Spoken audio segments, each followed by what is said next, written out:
அவர் இறங்கிடும் நேரமே. எலியாவின் தேவனே அவர் இறங்கிடும் நேரமே. அசைவாடும் அனலாக்கும் எங்கள் அக்கினி ஜுவாலையே.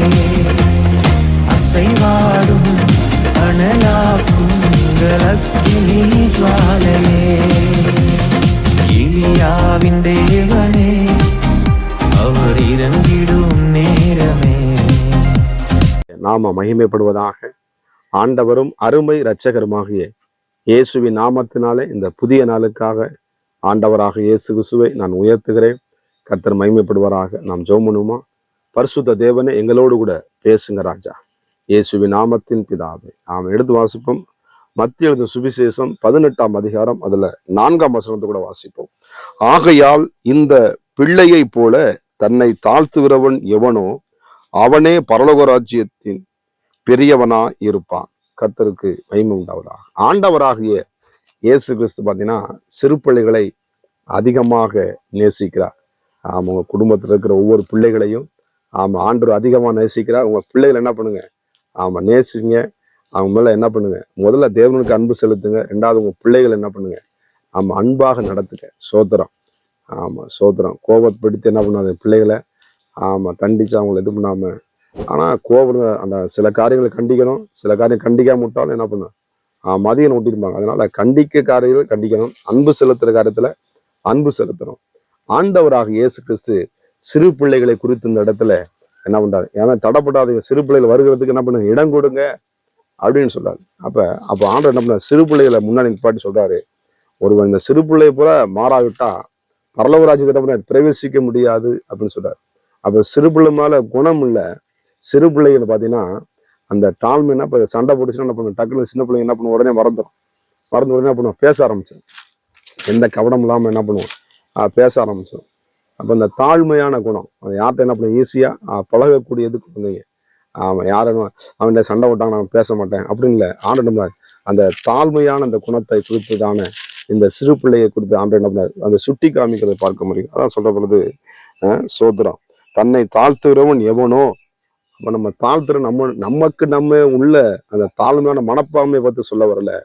நம்ம என்ன பண்ணுமா? தேவனுக்கு முன்பதாக சோத்திரம் என்ன பண்ணுமா? தாழ்மையோடு இருதயத்தோடு கூட இருந்து, ஆண்டவரே எல்லாம் நீர் தந்தது ஏசப்பா, இந்த பிள்ளைகள் நீங்க தந்தது ஆண்டவரே சோத்திரம், யாரு மேல எந்த கசப்பும் வெறுப்பு இல்லை அப்படின்னு சொல்லி என்ன பண்ண? ஆண்டவர் ஒரு நாள் பிரேஸ் பண்ண ஆரம்பிக்கணும். உங்க கூட இருக்கிறவங்கள சோத்திரம், உங்க குடும்பத்தை நீங்க சந்தோஷமாக ஒரு குட்டி பரலோகமாக நீங்க மாற்றிக்கொள்ளதுக்கு கர்த்தர் உங்களுக்கு அந்த இருதயத்தை தந்திருக்கிறார், அந்த கிருபைகள் தந்திருக்கிறார். என்னால நான் எவ்வளவோ சிரமப்படுத்தி என் குடும்பத்தை அப்படி சமாளத்தை கொண்டு போனேன், என்னால முடியல. எப்படியாவது பிரச்சனையாது இல்ல, உங்க சொந்த முயற்சினால எதுவும் செய்ய முடியாது. ஆண்டவர் சமூகத்துல நீங்க ஜெபம் பண்ணி, ஆண்டவரே இந்த எனக்கு கிருபையை தாங்க, எனக்கு பலனை தாங்க, இந்த நேசிக்கக்கூடிய கிருபை எனக்கு தாங்க அப்படின்னு சொல்லி நீங்க அப்படி ஜெபிக்கும்போது நிச்சயமா குடும்பத்துல ஆண்டவர் அற்புதங்களை செய்வார். எனக்கு தெரிஞ்ச ஒரு நான் பைபிள் காலேஜ் படிச்சுக்கிட்டு இருந்த வேலையில என் கூட படிச்ச ஒரு தேர்ட் இயர் படிச்ச ஒரு அருமையான ஒரு தேவன் ஆண்டோடைய பிள்ளை, இந்த சகோதரன் பார்த்தீங்கன்னா அவங்க பிள்ளைகளை பார்க்காம ரொம்ப நாள் அவங்க பிரிஞ்சிருந்தாங்க. அவன் தகப்பன பிள்ளையை பார்க்காம ரொம்ப நாள் பிரிஞ்சு அவங்க அம்மா வந்துடுவாங்க அந்த பிள்ளையை காட்டாம சொல்லி. அப்போ எப்படியாவது என் பிள்ளையை பார்க்கணும்னு சொல்லி நீ கடை கூட்டு நான் பிள்ளைய நான் பார்க்கணும்னு சொல்லிட்டு அந்த பிள்ளையை வந்து கடை கூட்டு வந்து காமிக்கும் பொழுது அவர் ஜபத்தோடு செய்து எப்படியாவது என் பிள்ளைய நான் பார்க்கணும்னு சொல்லும் பொழுது அந்த பிள்ளையை பார்த்து அவ்வளவு சந்தோஷப்படாத தகப்பன். கொஞ்சம் முத்தம் கொடுத்து அந்த பிள்ளைக்கு அவ்வளவு சந்தோஷப்பட்டாராம். அப்ப பாருங்க, கர்த்தருக்கு மகிமை உண்டாவதாக. சோதனை. கர்த்தர் நம்மளுக்கு கொடுக்கிற சுதந்திரம் என்று எழுதப்பட்டிருக்கிறது பிள்ளைகள். அது என்ன பண்ணும்? சரியான கர்த்தர் நம்மளுக்கு வளர்க்க கொடுத்துருக்கிற அந்த பிள்ளைகளை, அது ஒரு பொக்கிஷம். சோதனை. அந்த பரிசு என்ன பண்ணும்? நம்ம சரியாக வளர்த்து தேவனுக்கு என்ன உகுந்த ஒரு பிள்ளைகளாக நாம் வளர்க்க வேண்டும். அதற்கு நம்ம தேவ சமூகத்தை தாழ்த்தி, ஆண்டவரே எனக்கு உதவி செய்யுங்க சப்பா, என்னோட திறமையினால என்னுடைய ஞானத்தினால ஒன்றும் செய்ய முடியல, என் பிள்ளைகளுக்கு ஆண்டவர் நீங்க தான் கிருபையை தாங்கணும், நீங்க தான் அந்த நடத்தின ஆண்டவரை எனக்கு உதவி செய்யுங்கப்பா, அந்த குணத்தை எனக்கும் தாங்க, என் பிள்ளைக்கும் தாங்க, நாங்க 2 பேரும் சேர்ந்து நான் குடும்பமாக உமக்கு நாங்க என்ன பண்ணுவோம்? நன்றி செலுத்தணும். அதான் சொல்றாரு, பரலோக ராஜ்யத்தின் என்னன்னா பெரியவனா இருப்பானா. கர்த்தருக்கு ஸ்தோத்திரம். அப்ப தாழ்த்துகிறவனு சோத்திரம். எனக்கு முன்பதாக நடந்து கொண்டு உத்தமனாய் ஆபிரகாம் பத்தி சொன்னார். சில காலத்தை என்ன பண்ண? தாழ்மை உள்ளவர்களை கர்த்தர் என்ன பண்ணார்? உயர்ந்த அடைக்கலத்துல உயர்த்துகிற நல்ல தகப்பனாக இருக்கிறார். கர்த்தருக்கு மகிமை உண்டாவதாக. சமூகத்துல கேளுங்க. ஆமே சோதரன், நீ பேச நான் பேச மாட்டேன், நான் பேச நிமிடம் அந்த ஜோண்டாதம் பண்ணாதபடிக்கு, பிடிவாதம் பிடிக்காதபடிக்கு ஆண்டோட சமூகத்துல ஒப்புரவாகி, ஆமே நீ யாரெல்லாம் ஒப்புரவாங்க, நிச்சயமா உங்க குடும்பத்துல ஒரு சமாதானம் பிரதிபலிக்கும் என்பதுல எந்த விதமான சந்தேகம் இல்லை. கர்த்தர் உங்களை ஆஸ்வதிக்கும்படி அந்த கிருபைகளை இந்த கால நேரத்தை உங்களுக்கு தருகிறார். அதை பெற்றுக்கொள்ளுங்க, நீங்க ஆஸ்வதிக்கப்படுவீங்க. நம்ம ஜெபமா. பரிசுத்தம் கிருபை நிறைந்த நல்ல தகப்பனே, இந்த நாளுக்காக நன்றி செலுத்துகிறோம்.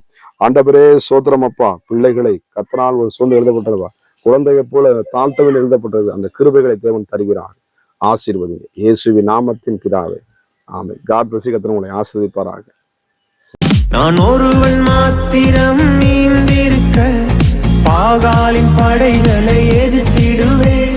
நான் ஜெபிக்க ஜெபிக்க அவர் தலையசைப்பார், ஜெபிக்க ஜெபிக்க அவர் தலையசைப்பார். நெருப்பாய் இறங்கிடுவார் என் தெய்வம், நெருப்பாய் இறங்கிடுவார்.